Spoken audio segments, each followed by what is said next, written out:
right, section 9.4, part 3 deals with graphing quadratics in factored form.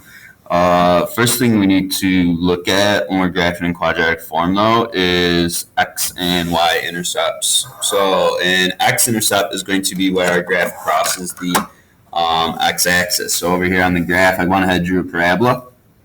Open it up, U-shape. You look at it, it hits here and here on the x-axis. So those would be considered x-intercepts. If we're given an equation and we want to find the x-intercept, what you can do is go ahead and plug in 0 for y. On the other hand, a y-intercept is going to be where the graph crosses the y-axis. So again, another parabola. You look at it, it hits right here. Okay, so it hits our y-axis down here. That would be the y-intercept.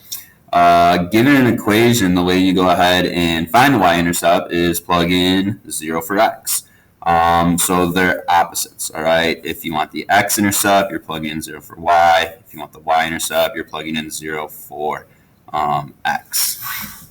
Okay. Your factored form is going to look like this, where we have y equals. You could have a number out front, and then you have two sets of parentheses going on. Each of these parentheses are considered factors. Okay, so whenever they refer to factors in the steps that we're going to do today, they're referring to those parentheses. In order to graph a quadratic function that's in factored form, there's 6 steps we're going to follow. They're all laid out for you right here. Honestly, the only new ones from what we've been doing in the past are going to be step 1 and step 3. Outside of that, this should all be review almost. Okay, so I'm going to do one example with you. So looking at example 1, I have it laid out step by step what you need to do here. Example 1, you got y equals x plus 4, x minus 2.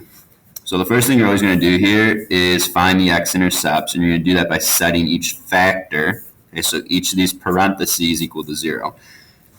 So I break them apart, set them equal to 0, and solve. I'm going to get x-intercepts of -4 and 2. Remember that intercepts are points, so you need to write them as an ordered pair, each of them.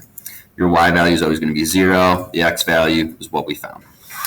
Step 2 is we want to get in standard form. Okay, so we want to be in standard form to find our a, b, and c. To get to standard form, you do what we did first semester. You take your 2 parentheses, and it's all about distribution. Okay, sprinkler, above ground, below ground.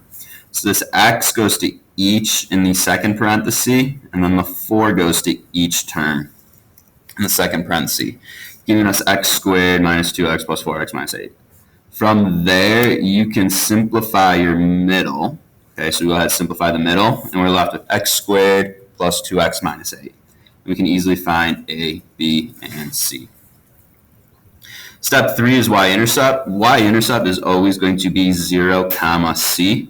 Okay, so if I plug in 0 for x, everything goes away except for my c value.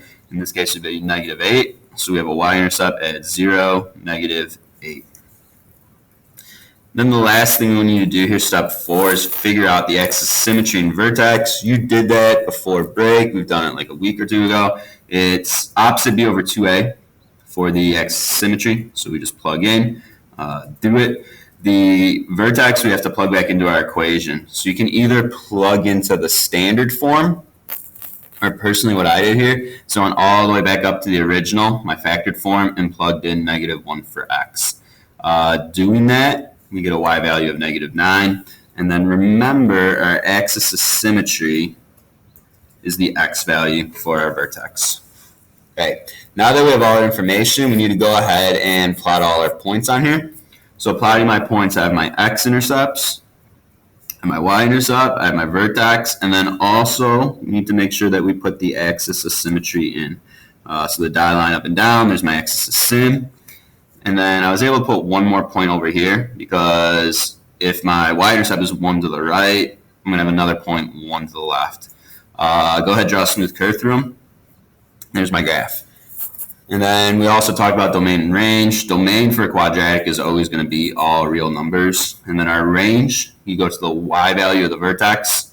So in this case, -9. And then I see that we're going up. So it's going to be y is greater than or equal to -9.